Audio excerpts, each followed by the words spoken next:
Saya selama ini bersifat pasif, cenderung diam, dikarenakan saya sedang memperjuangkan pernikahan saya untuk tidak jadi berpisah.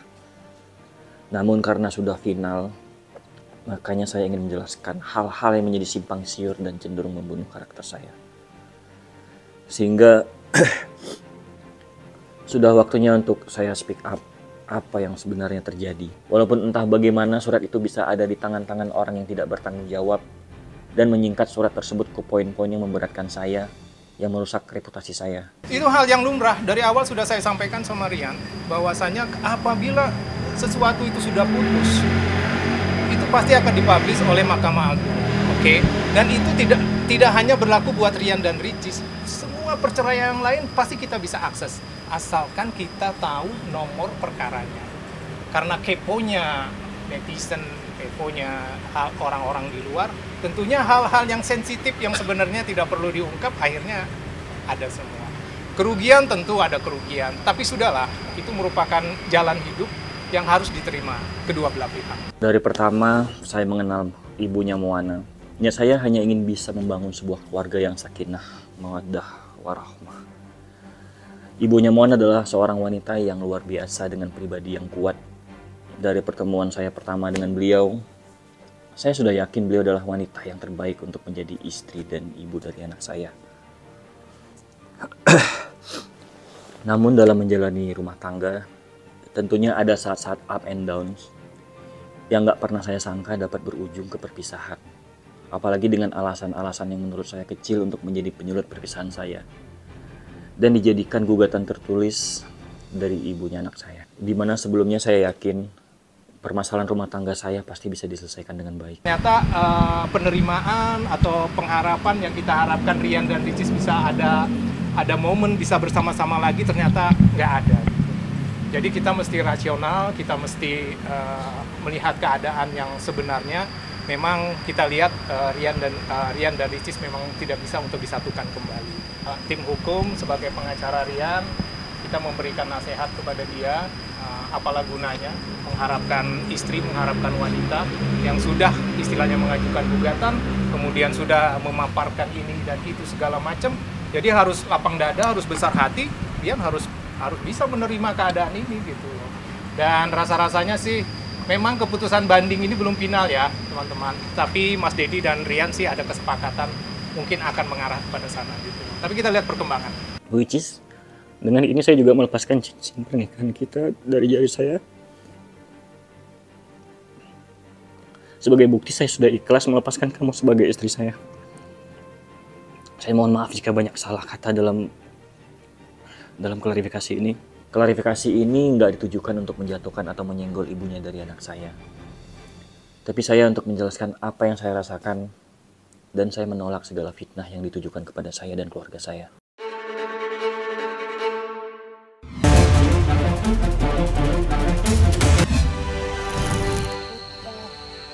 Punten.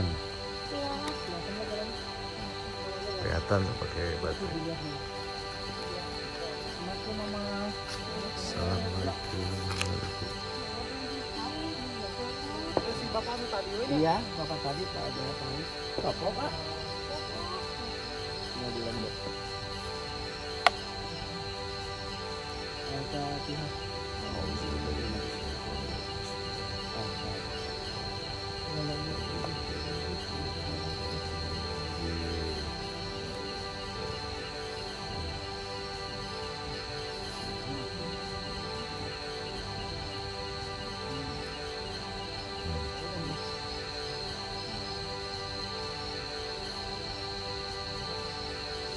Saat itu aku ya balik lagi ngedoa lah sama almarhumah, kata aku teh yakin sama orang ini, kata aku teh harus punya restu dari mama, kata aku teh segala macam, tolong kasih kabar dengan cara apapun, kata aku teh kalau mama menyetujui dan yang lainnya. Udah beberapa hari kemudian teh ngimpi mama datang senyum serius, udah we nggak tahu kenapa aku teh kereta nggak lah, iyalah cak aku teh. Kalau aku sih ngerasa mahal ini sekarang tuh pengganti almarhumah sih, bentuk itu dari kan, kasih sayang. Oh, bentuk dari kasih sayang dan perhatian. Oke. Kerasa banget ketika mama nggak ada tuh jatuhnya sebegitunya, kehilangan arah. Tujuannya sebegitunya gitu. Aku udah dapat restu, terima kasih semuanya ya.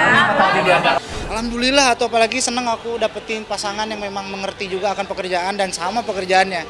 Jadi kita lebih tahu meminimalisir seperti apa, tahu batasan-batasan seperti apa di dunia musik gitu. Saling mengingatkan.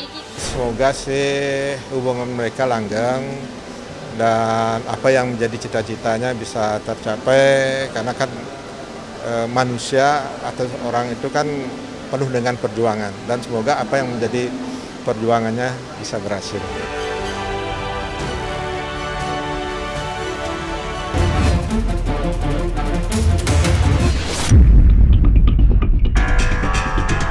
Sumatera Barat, khususnya pemuda dan pemudi,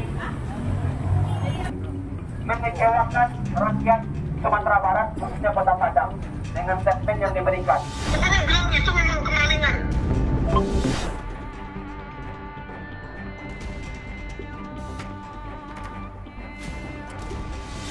Yang nyuruh siapa?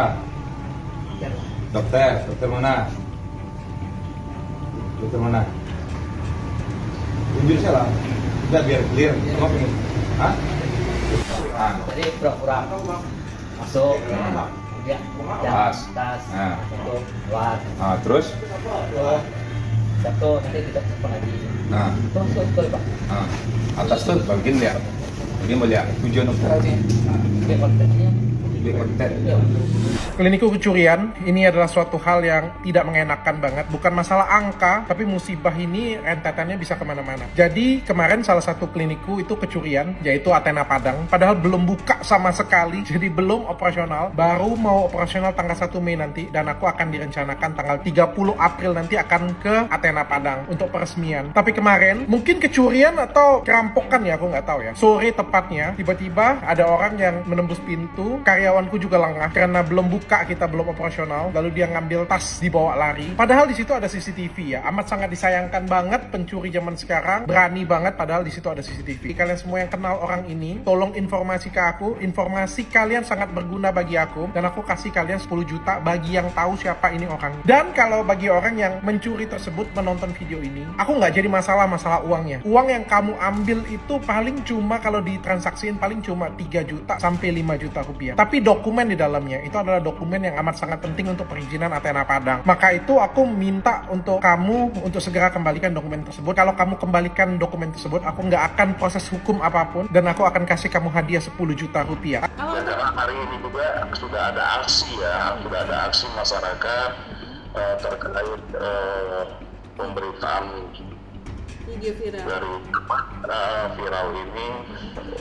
Aksi yang dilaksanakan di klinik Athena sendiri, kemudian bergerak ke Polresta Padang. Ya, rencananya kita akan melakukan pemeriksaan kepada saudara Dr. Richard Lee. Tapi sebelumnya besok hari Selasa kita jadwalkan pemeriksaan terhadap saudara Kenji yang terduga pelaku pencurian di klinik Athena. Kemudian kita juga besok Selasa menjadwalkan pemeriksaan terhadap saudara Dr. Pipi. Untuk saudara Dr. Richard Lee sendiri kita akan lakukan pemeriksaan mungkin setelah para saksi-saksi yang lain sudah kita lakukan pemeriksaan. Aku nggak mau kasih statement apapun deh karena kita sudah sepakat bahwa ini kita selesaikan secara internal semuanya. Awalnya kronologisnya pertama itu kita berawal dari video viral yang beredar di Instagramnya saudara Dr. Richard Lee yang menyampaikan pada saat itu bahwa klinik kecantikannya yang baru mau akan buka 1 hari sebelumnya itu kemasukan pencuri, ya perampokan seperti itu. Kemudian yang bersangkutan juga memberikan sayembara pada saat itu bahwa jika ada yang mengetahui keberadaan pelaku akan diberikan uang sebesar 10 juta. Kemudian dengan viralnya video tersebut beredar di dunia maya, di media sosial, tim kami dari Opsnal Kelewang Polresta Padang melakukan penyelidikan. Jadi 10 menit setelah video itu viral, kita mendatangi TKP di klinik Athena. Kita dapatkan pada saat itu klinik Athena dalam kondisi tutup. Kemudian kita coba hubungi nomor yang tertera pada klinik tersebut. Kita terhubung kemudian dengan GM, pada saat itu mengaku GM yang tidak mau disebutkan nama, dan seketika juga pada saat itu mengatakan bahwa persoalan pencurian tersebut sudah selesai dan sudah selesai secara kekeluargaan.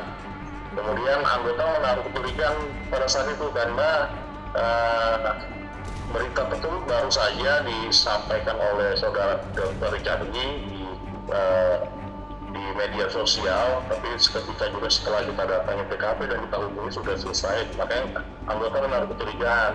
Anggota kemudian melakukan pendalaman, kemudian tidak lama setelah itu, setengah 10 malam, anggota mendapati terduga pelaku setelah dicocokkan dengan rekaman CCTV yang beredar. Ya, kemudian si terduga pelaku pencurian ini kita amankan, kita bawa ke Polresta Padang, kemudian kita lakukan interogasi oleh penyidik kami, dan di situ baru diketahui bahwa dari hasil pemeriksaan saudara Kendi, dia mengatakan bahwa pencurian tersebut sebenarnya atas perintah dari saudara Pipi. Dia setelah melalui proses penyelidikan, dilakukan interogasi secara mendalam kepada saudara Kenji oleh penyidik kami.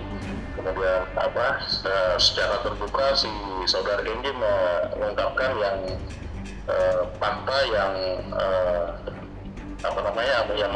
mengatakan bahwa dia mendapatkan perintah untuk melakukan aksi pencurian tersebut. Sementara tanggal 2 Mei 2024 kemarin sudah kami terima laporan dari masyarakat inisial S dari praktisi hukum juga melaporkan saudara Dr. Richard Lee. Saat ini sesuai dengan laporan yang dibuat oleh masyarakat, mereka melaporkan terkait undang-undang ITE ya, undang-undang ITE nomor 1 tahun 2024.